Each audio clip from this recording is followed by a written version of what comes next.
Tağa mäxsin olar bu tübü. Bestiliyene ınağınılарын sebit.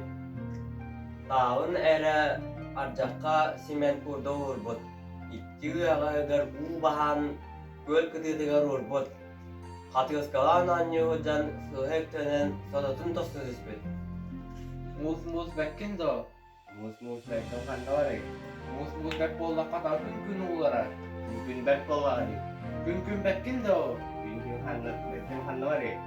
Gün bek bolla kata ta sa kakkalı. Nasay bek bolari. Ta say bekkin do. Tas kayak bendim kanore. Ta say bek bolla kata del tura. Tel bed bola lagi. Del bekkin do. Tel bendim kanore. Del bek bolla kata ot mas kakkalı. Otmas bed bola lagi.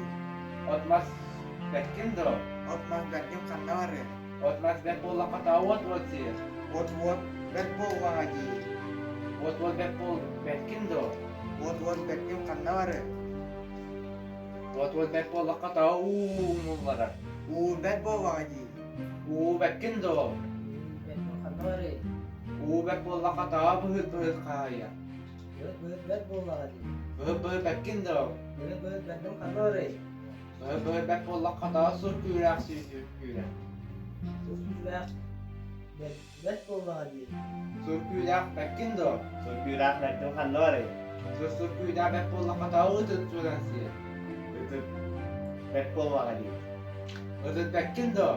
Ütüp bekten kandori. Itıt bek bolla kata bere kuttu. Beraber bek bolari. Bere bekkin do. Bendim kanori.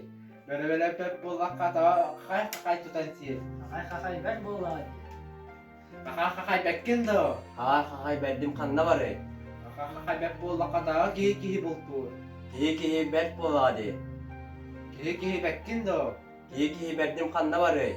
Kihi bek bolla kata Diyen baran tağa mäxsin ölbüt. Kim sağma küstağa billi batak.